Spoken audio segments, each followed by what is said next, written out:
ज्ञापन देने आए हैं, क्या मामला है? आज हम लोग ज्ञापन देने आए हैं। अभी ग्वालियर हाई कोर्ट में परम पूज्य बोधिसत्व बाबा साहब डॉक्टर अम्बेडकर की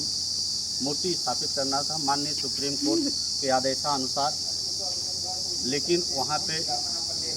कुछ तथाकथित लोगों द्वारा जो परम पूज्य बाबा साहब बोधिसत्व डॉक्टर भीमराव अम्बेडकर की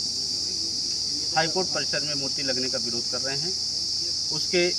विरोध में हम लोग ज्ञापन देने आए हैं। और इधर कौशाम्बी जनपद में पंडित यश राज मिश्रा 12 ब्लॉक से जो हैं उनके द्वारा व्हाट्सएप ग्रुप में मैसेज डाल करके परम पूज्य बोधिसत्व बाबा साहब डॉक्टर अम्बेडकर की लगभग 11-12 पॉइंट दर पॉइंट और बाबा साहब डॉक्टर अम्बेडकर की छाया प्रति लगा करके उन्होंने अभद्र टिप्पणी करने का काम किया है, जो बड़े पैमाने पर बाबा साहब डॉक्टर अम्बेडकर का अपमान है। आज आज़ादी के 70 वर्ष बीत जाने के बाद भी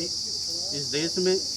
परम पूज्य बाबा साहब डॉक्टर अम्बेडकर ने इस देश के लिए जो तमाम कुर्बानियाँ दिया है और कुर्बानी दे करके इस देश में बहुत ही महत्वपूर्ण, जिसे पूरा दुनिया उस चीज़ को मानने के लिए तैयार है कि परम पूज्य बाबा साहब डॉक्टर अम्बेडकर द्वारा जो संविधान स्थापित हुआ है, खास हर देश में ऐसा। और इसी वजह से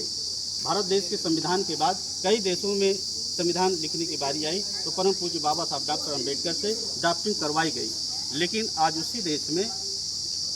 महापुरुषों का सम्मान नहीं किया जा रहा है। और कहीं ना कहीं उनको इस बात का कुरेज है कि या तो इस बात का कुरेज हो कि काश भारतीय संविधान लिखने का हमारे समाज के लोग काम किए होते तो आज हम लोग जयगाथा गाते। लेकिन बाबा साहब डॉक्टर अम्बेडकर अनुसूचित जाति में जन्म लेने की शायद यही वजह है कि लोग उनको सहन नहीं कर पा रहे हैं और उनका पग पग विरोध करने का काम कर रहे हैं। और गलत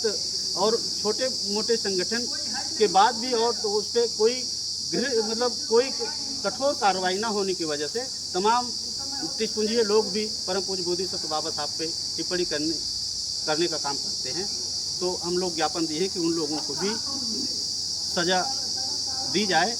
और उनके खिलाफ मुकदमा लिख करके जो भी होता है उनके प्रति इधर कठोर से कठोर कार्रवाई की जाए, ताकि आने वाले समय में महापुरुषों का अपमान कोई करने के लिए विचार भी परिचय आपका पैदा ना हो। परिचय आपका? मैं घनश्याम कुमार गौतम हूँ, राष्ट्रीय उपाध्यक्ष संत शिरोमणि रविदास पीठ कड़ादा हूँ।